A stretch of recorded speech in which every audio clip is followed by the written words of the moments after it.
so many pieces held back together now. What's your vision?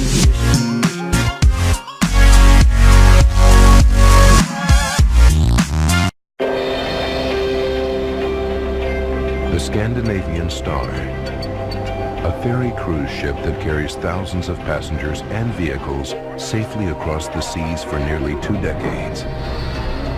Then, a normal crossing turns into a floating fireball, a hell on water for nearly 500 people in just 45 minutes. Now, using cutting-edge computer technology, we reveal exactly what went wrong. Disasters don't just happen. They're triggered by a chain of critical events. Unravel the fateful decisions in those final seconds from disaster.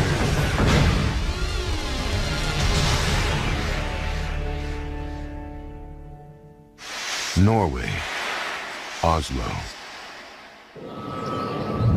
April 6, 1990. It's Easter vacation. And after a brand new renovation, the 465-foot-long Scandinavian Star has joined the popular route between Norway and Denmark. She's scheduled to depart from Oslo at 7:30 p.m., carrying cars, 383 passengers, and 99 crew members. But the loading of the ship falls behind schedule. Waiting in a car on the dock with her family is Heidi Jensen, 11 years old at the time. We heard about the delay, so my mother and brother went on board, while my dad and I waited. Despite the delay, the passengers are looking forward to their voyage.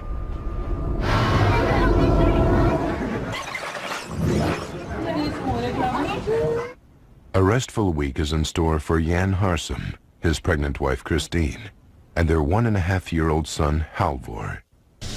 We decided to go on Easter vacation to have some fun. We were looking forward to it, because we were expecting that summer to be very busy. Spring was in the air. There was a nice atmosphere. The weather was clear. Perfect conditions for the Scandinavian Star. Nearly 13,000 tons of her. She is impressive, boasting 9 decks. Deck 3 carries cars and trucks in the center, and around its edges are 2 decks of passenger cabins. Most of the passenger cabins are on Deck 5. On the 3 decks above, there are lounges, shops, a restaurant, bar, and disco, all on a route well known for its party atmosphere.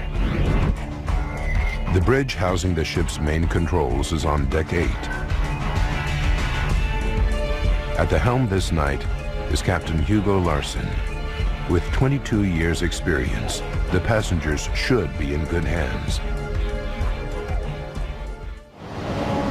9:45 p.m. Finally, the mooring lines are cast off, and the Scandinavian Star departs, albeit 2 hours and 15 minutes late.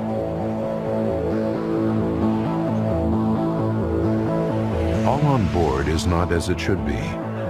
The interior renovation is unfinished and creates confusion over the simplest tasks. Jan Harsum has already had a mix-up over his cabin number, and the problems continue at reception. Then the key we were given wasn't the right one, so I had to go all the way back to reception again to get a new key. Even an 11-year-old knows that something is wrong.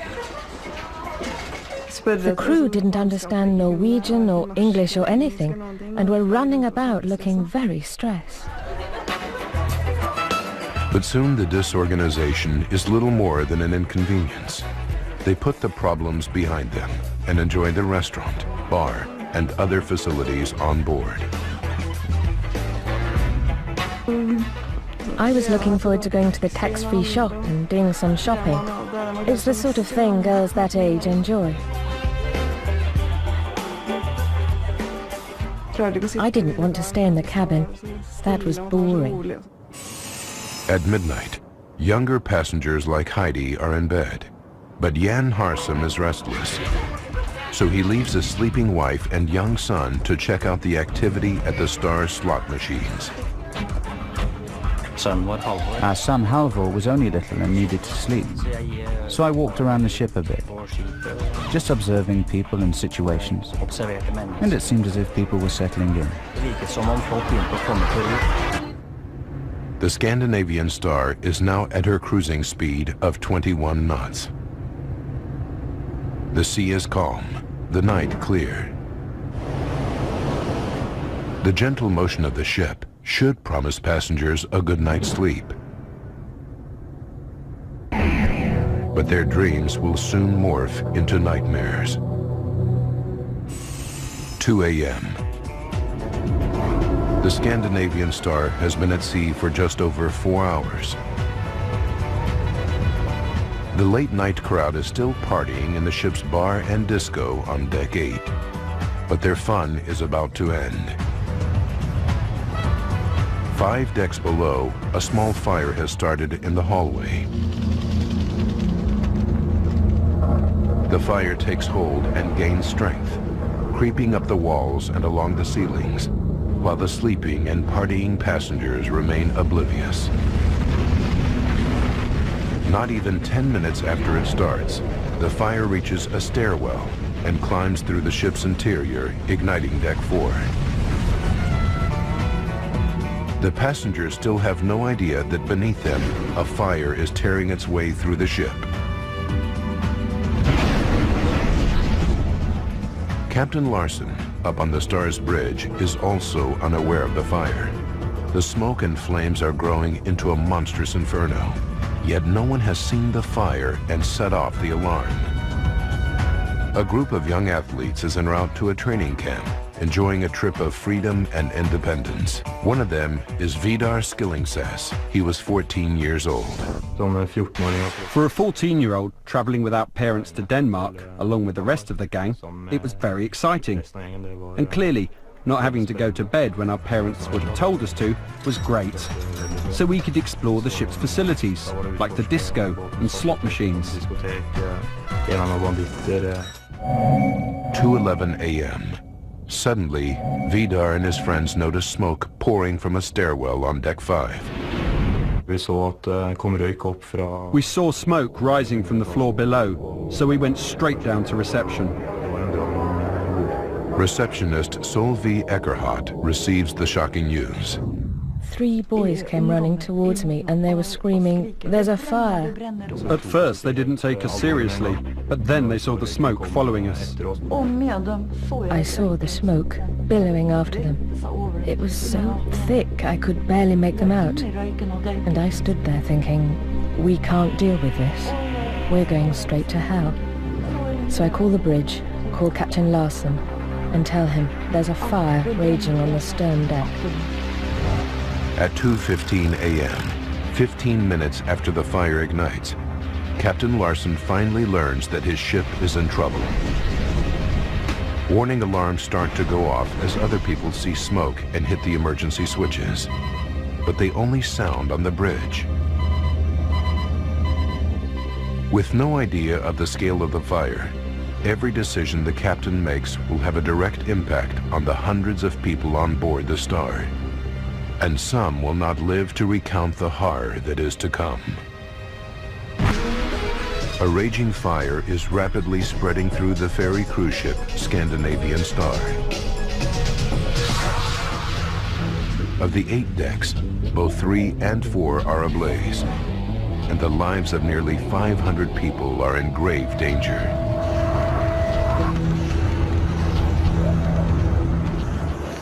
2:15 a.m. Fire alarms sound on the bridge to alert the captain, but unfortunately, this is the only place they are heard. One by one, Captain Larsen quickly closes the fire doors using remote controls on the bridge. Standard safety procedure to stop the fire from spreading through the interior. This course of action will provide a vital clue in the investigation to come. Captain Larsen then sounds the ship's general alarm to alert everyone on board that there's a fire. This should be audible throughout the ship. 2:20 a.m. On deck 5, 3 decks below the captain, Jan Harsum is startled awake by his pregnant wife, Christine. Their young son, Halvor, is also about to be shocked from slumber. And then I see Christine leave the cabin. And I pick up Halvor on my arm and leave. The moment I get out into the corridor, I realize I've come straight from a deep sleep into something I really cannot comprehend. Because I cannot see anything. There's smoke everywhere like a thick, thick fog. So I can't even see the walls of the corridor around me. Jan grabs his son and runs through the thick smoke, relying on his memory of the ship's layout. He can't even see his wife Christine, who leaves the cabin just seconds before him. Now the fire is a raging inferno, and it spits out a fireball on deck 5 that races across an open area from one side of the ship to the other. Both sides are ablaze. The fireball passes only feet from the closed door of the cabin where 11-year-old Heidi Jensen and her family are sleeping. The hallway outside is almost engulfed by the flames. I just stood there screaming and staring into a wall of flames. There was lots of crackling. It was horrible. And then my dad gave me a push in the back, and I ran. That was the worst bit, running away from the flames. And when I got upstairs, I thought they were following me. Luckily, Heidi runs straight into a group of fleeing passengers who lead her straight to the lifeboats on deck 7. The fire is now burning on decks 3, 4, and 5, and the staircase acts as a chimney, sucking the fire upwards. It continues to climb, igniting the restaurant on deck 6. Fighting the fumes, Jan Harsum manages to find his way to fresh air at the back of the ship on deck 5. But his pregnant wife Christine is missing. He leaves his son with others and goes on a desperate search to find her. I attempted to go back down the stairs again with the intention of looking for Christine. But I was met with such a mighty burst of smoke that came up the stairs that I remember the thought occurring to me that if I do not turn around and go back up now, then Halvor would lose me as well. 2:24 a.m. On the bridge of the blazing Scandinavian Star, Captain Larsen has no accurate information on where the fire has reached or how fast it is spreading. Realizing the situation is out of control, he sets his VHF radio to the international emergency frequency, channel 16. Mayday, mayday, mayday. Scandinavian Star is on fire. Please assistance. Need immediate assistance. He sends out a mayday to any ships in the area, the most extreme distress signal at sea. Mayday, mayday, mayday. Captain Larsen cuts the engines to make it easier to launch the lifeboats. The Scandinavian Star is now adrift, approximately 20 miles from the nearest port. By 2:30 a.m., the ventilation system is turned off, which unfortunately allows smoke to seep into the passenger cabins through the door vents. The trapped passengers are in a terrifying situation, and those awake desperately seek refuge from the smoke anywhere they can, in closets, in showers, but there is no escape. With no clear emergency procedures to follow, the ship's crew is in chaos. Only a few think to put on breathing apparatus before they enter the smoke-filled interior to search for survivors. One of them is Staff Captain Kirsten Hensen, who described the awful scene to the ship's receptionist, Solveig Eckerhardt. He had a terrible experience down there. One mother, he said, had sat with her back to the wall, holding her 2 children. They were dead. He wanted to take her up, but she said no. Let me be. I want to die with my children. And then she died. 2:50 a.m. 25 minutes after receiving the Mayday distress signal, the first ship arrives on the scene, the ferry Stena Saga. one of the crew members records the terrifying sight that greets them. This is actual video of the tragedy. The waters around the blazing ship are filled with drifting lifeboats. The fire is completely out of control. Lennart Nordgren, the captain of the Stena Saga, is shocked by the scene. We saw the whole of the stern ablaze. We could hear people screaming, and we could also hear the noise of the fire itself, a crackling sound, a bit like popcorn. The flames were 12 to 15 meters high. Other vessels join the Stena Saga to begin the painstaking job of retrieving the drifting lifeboats. 3:20 a.m. Smoke fills the bridge of the Scandinavian Star where Captain Larsen stands. He radios Captain Nordgren on the Stena Saga and tells him that he must abandon ship. A long-standing rule of the seas, Nordgren knows that the captain should be the last to leave his ship, so he asks for specific verification, and Captain Larsen clearly states that everyone has been evacuated. But the Scandinavian Star's captain has made a fatal mistake. Outside, more than 30 people remain trapped at the rear of Deck 5, and Captain Larsen has abandoned ship, leaving them all to suffer a horrible fate. The lifeboats on Deck 7 are blocked by the raging fire, and the water is too cold to jump. Jan Harsum is trapped, desperate to protect his baby son from the inferno. Very heavy smoke rose from all the openings in the ship. The fire had an overwhelming energy to it. We heard what sounded like deep thunder rolling inside the ship.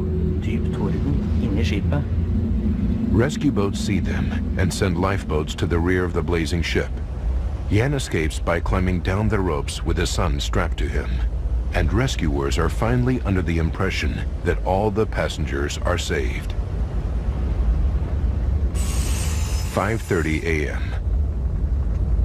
The first emergency services enter the Scandinavian Star.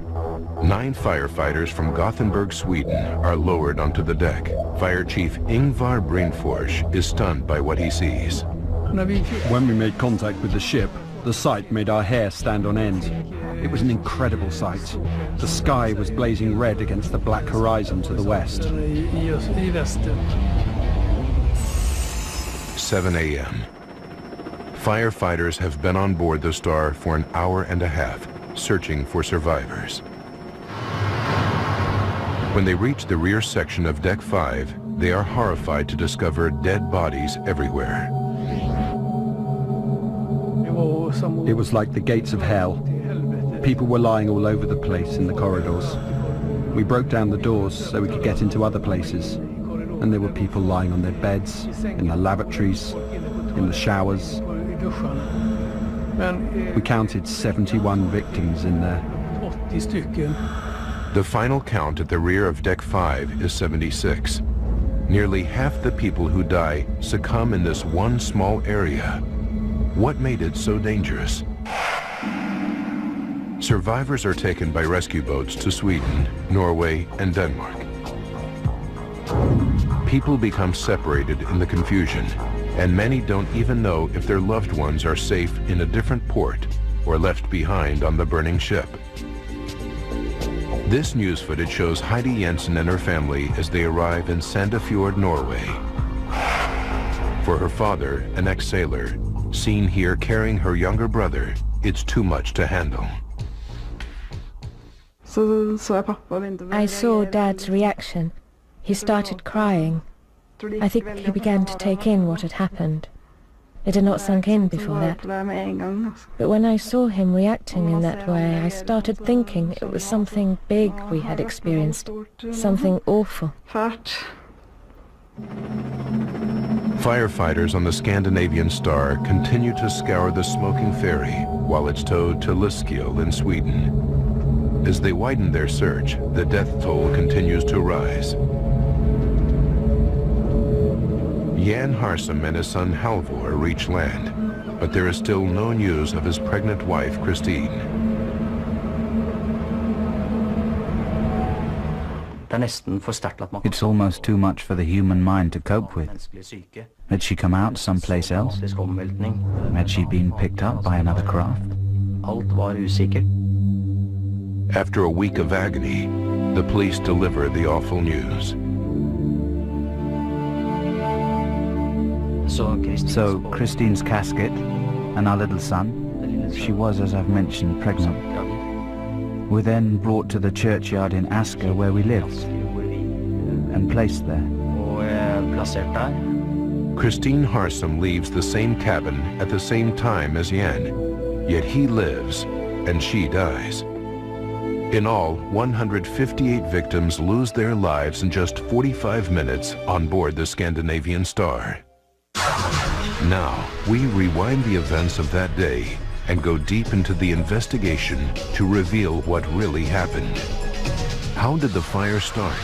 Why did so many people die in one small section of the ship? Advanced computer simulation will take us where no camera can, into the heart of the disaster zone.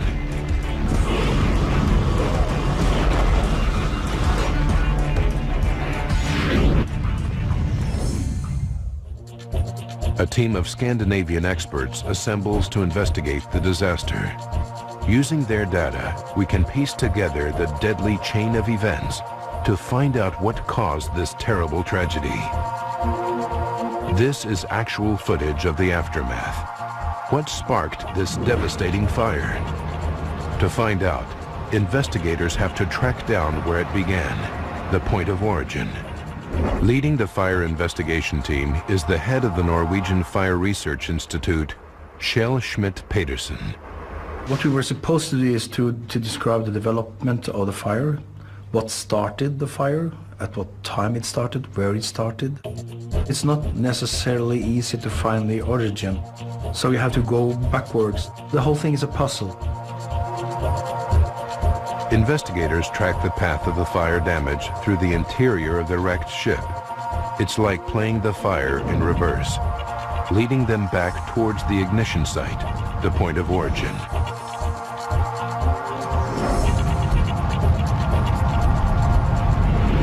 The trail ends in a hallway on deck 3.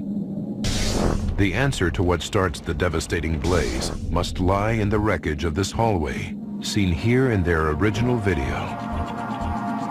A pattern of burn damage marks the exact spot where the fire started, and they even discover traces of cloth. They conclude that the fire was started in a pile of bedding, but how? There was no electrical equipment.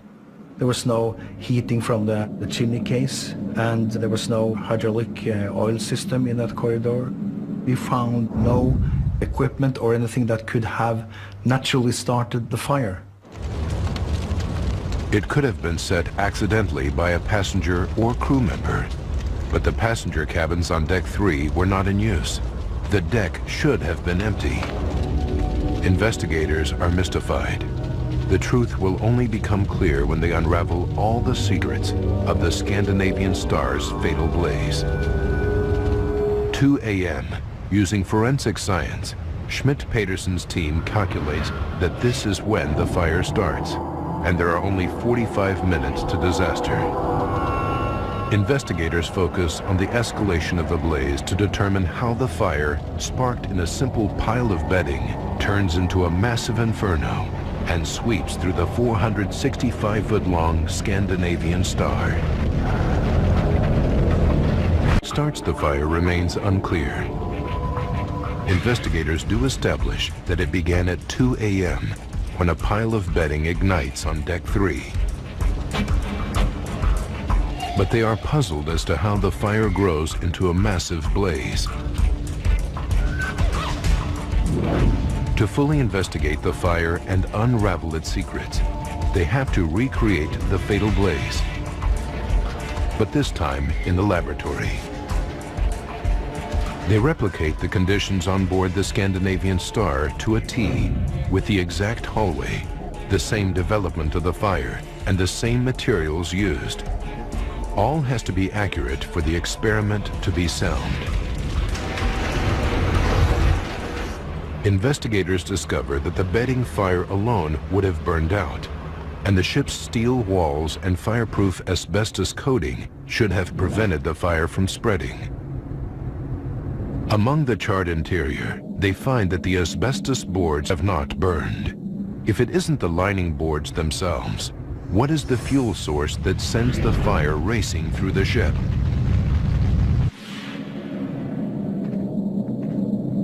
Investigators dig deeper and discover that the decorative white finish that covers the asbestos boards has completely disappeared. But this thin coat of laminated plastic is little more than the thickness of a CD. Well, the first thing we did is to investigate how is it ignited, what is needed to ignite it, how much heat will it release. Schmidt-Petersen's experiments reveal that the laminated plastic wall coating is extremely flammable. Burning 10 square feet of this lining is equivalent to throwing almost half a gallon of gasoline into the blaze. The main fuel for the fire on board the Star is this thin plastic coating. Its only job is to make the ship's interior look good, but it's so flammable that the fireproofing of the asbestos is useless. 36 minutes remain.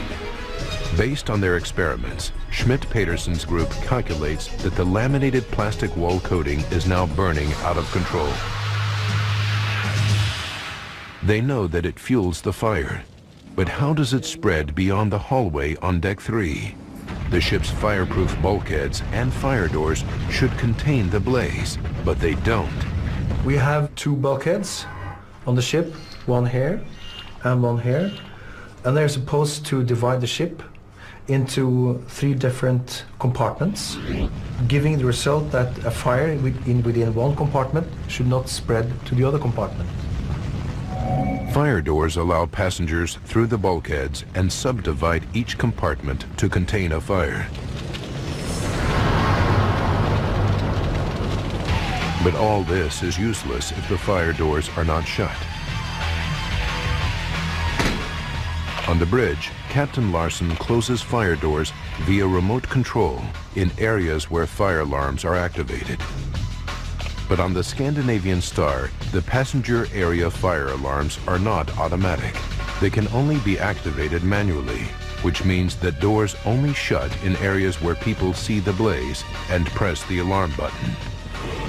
And of course, in the area where the fire started, there was no one pushing any button, so the doors were kept open.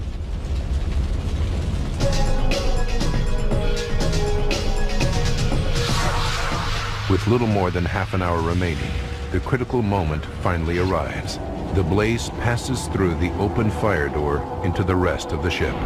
Investigators need to discover why the fire reaches Deck 5 much more swiftly than it should, and why it then roars across the ship in a devastating fireball. What makes it spread so rapidly through the Star's interior? Eyewitness testimony is a key part of unraveling the chain of events.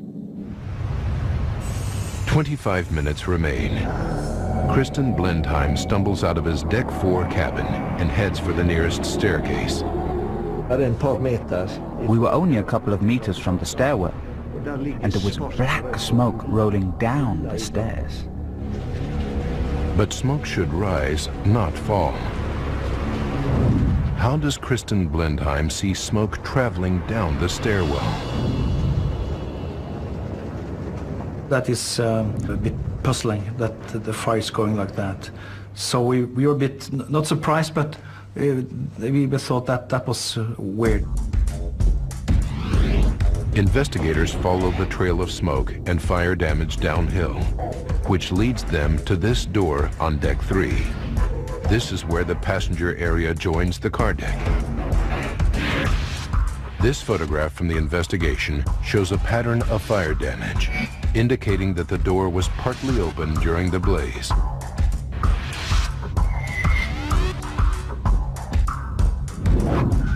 Another clue comes from the scorched van parked by the door.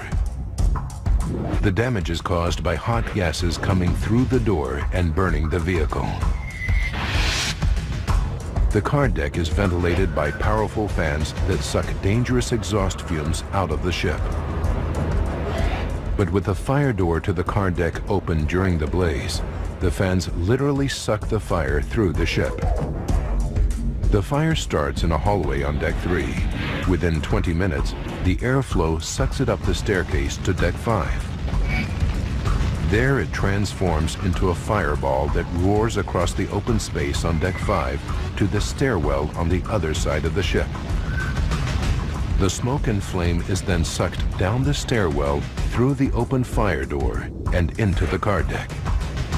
10 minutes later, the ventilation fans are off, but it's too late. What remains a mystery to investigators is why 39 victims at the back of Deck 5 fail to get out of their cabins. They focus on how the passengers are alerted.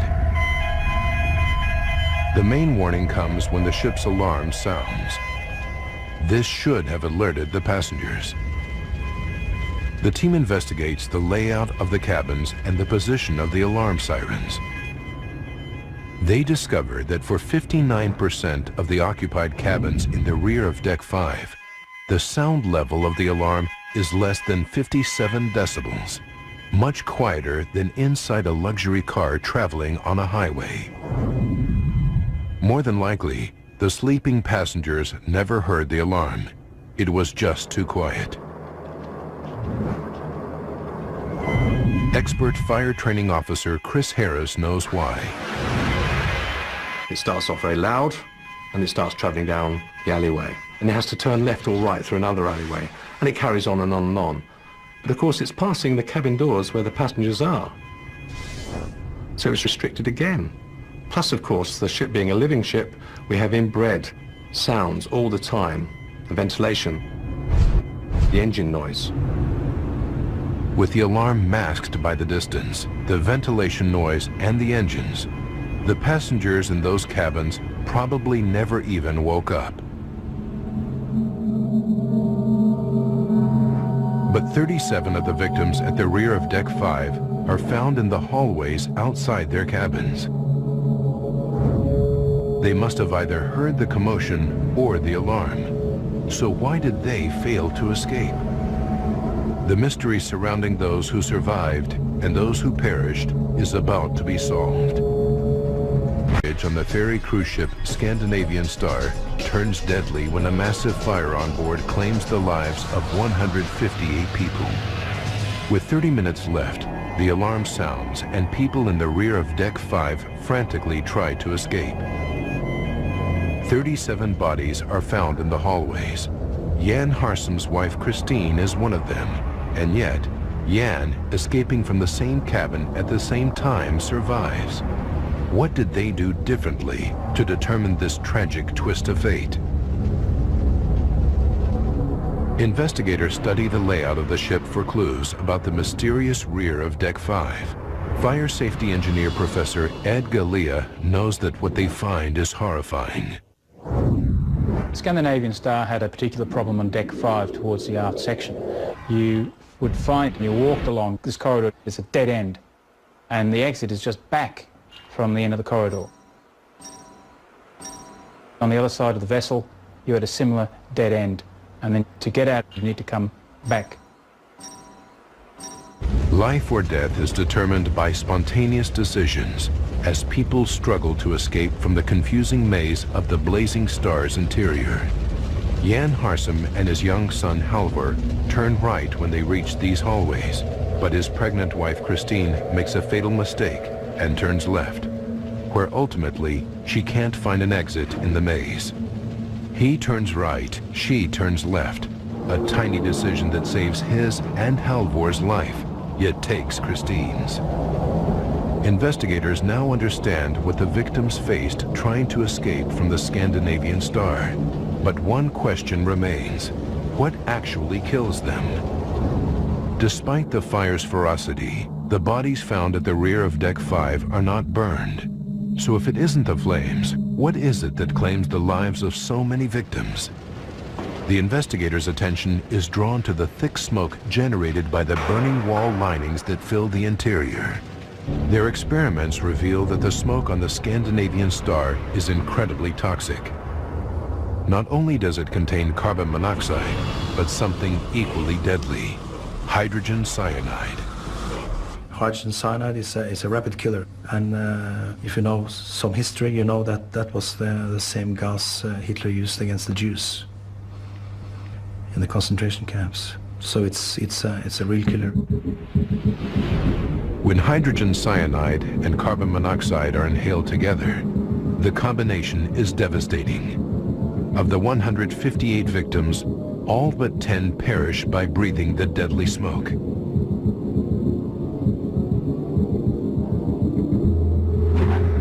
Within 12 minutes of the start of the fire, computer simulations suggest that the toxic smoke on Deck 5 was already reaching a fatal level.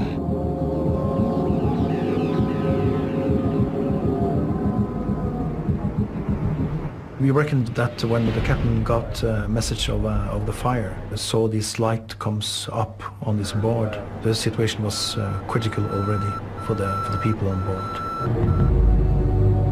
Once the toxic smoke reaches the passenger areas, the timeline becomes less exact. The victims did not survive to record them. 45 minutes after the fire starts, Schmidt-Peterson's group calculates that the disaster is at its peak. The fire is out of control. The interior is filled with deadly smoke. All of the victims in the cabins and hallways have died, either trapped in their cabins or lost in the interior. The first rescue vessel, the Stena Saga, is still 5 minutes away. Investigators remain puzzled because in emergency situations, the crew is responsible for the safety of passengers, and they're supposed to be trained to handle emergencies. It's clear that they did not know how to handle the disaster on board the Scandinavian Star. Investigators checked the ship's logs and registers and interviewed the crew. Then they discover the truth. The seeds of the disaster were planted more than 2 weeks before the fatal fire. The Scandinavian Star was rushed into service as a ferry cruise ship and had only been in Scandinavian waters for 15 days. Before that, she was working as a casino cruise ship with a different crew more than 3,400 miles away in Miami. The ship's managers scheduled just 10 days to convert the ship from a casino cruise ship to a passenger ferry and train an almost completely new crew. Not nearly enough time. Not one single fire drill had been carried out. Even worse, they discovered that many of the new crew didn't speak English or any of the Scandinavian languages. So confusion in the multilingual crew is a problem from the very start of the ferry's journey. When the catastrophe happens, the crew organization simply falls apart. The Scandinavian Star was simply an accident waiting to happen. Yet the final key question remains. How did the fire start in the first place? Of seconds from disaster. Investigators determine how a catastrophic fire races through the Scandinavian Star. Now they focus on how the fire starts, and they make a chilling discovery. It isn't the first fire on board the ship that night. 15 minutes before the fatal blaze, there's another fire. Kristen Blendheim witnesses it firsthand as it happens right outside his cabin. I tear the door open and see flames from the floor to high up under the ceiling. So, I dive to the bed, tear off my bedclothes, and run out into the corridor, and throw them over the flames and stamp on them to put the flames out. The captain is alerted of the fire, and it's quickly extinguished. Kristen is told that everything is under control, but it isn't. No one checks for another fire, no alarms sound, and no fire doors are shut until it's too late. Little evidence of the first fire remains, but the official report concludes that it was probably started by a single flame. Schmidt-Peterson's investigators failed to find any evidence that the second fire could have started accidentally. That led us to the likely conclusion that this was set on purpose with a match or a lighter. Someone deliberately set the star on fire. It was arson. But who the arsonist is may remain a mystery forever. When police begin background checks of the victims, they find that one of the Danish passengers has a police record. With 4 previous convictions for arson, police suspicion turns towards him. However, the Scandinavian Star had 2 sister ships when she worked in the U.S., and all 3 of them suffered major fires in the 7 years preceding the disaster. In fact, only 2 years before the fatal voyage, there was a major incident on the Scandinavian Star. Her engine room caught fire. The ship was heavily criticized at the time by the U.S. National Transportation Safety Board. One of their main findings was the lack of a common language among the crew, exactly what the Scandinavian investigators conclude. A deadly chain of events leads to the disaster, yet a break anywhere in the chain might have prevented or at least reduced the catastrophe. If the crew had been better prepared, more passengers might have been evacuated. If the captain had responded effectively to the first arson attack, the second fire might have been caught sooner. If someone had been on deck 3 to report the fire, it never would have gained such a deadly hold. If there had been smoke or heat alarms in the passenger areas, the fire could have been caught when it was still small. If all the fire doors had been shut immediately, the fire would have been trapped and unable to spread. If the alarm had been louder, more of the sleeping passengers would have been roused in the rear of deck 5. If the walls had been fitted with a fireproof lining that did not produce poisonous smoke, people could have survived. But none of these things happened, and 158 people perished.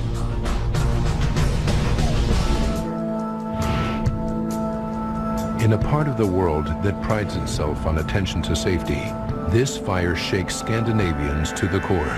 It is one of their worst maritime tragedies, with the official report condemning the ferry operating company and the captain.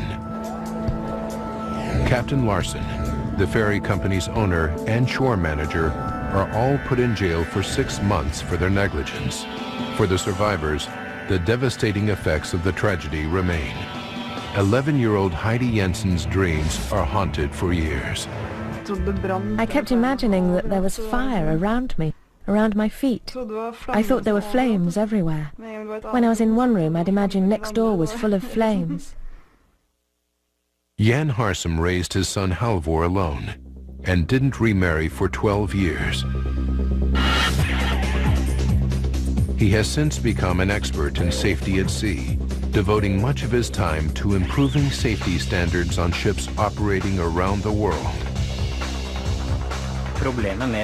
The issue of ships with inadequate safety is international. So you could be traveling in Europe, you could be in the USA, and you could at any time find yourself in the same situation, because this problem has not been resolved. But out of the disaster emerged lessons and a glint of hope. Even if the Scandinavian Star had better equipment and a safer design, the passengers would still have been at the mercy of substandard training and a crew that didn't speak the same language.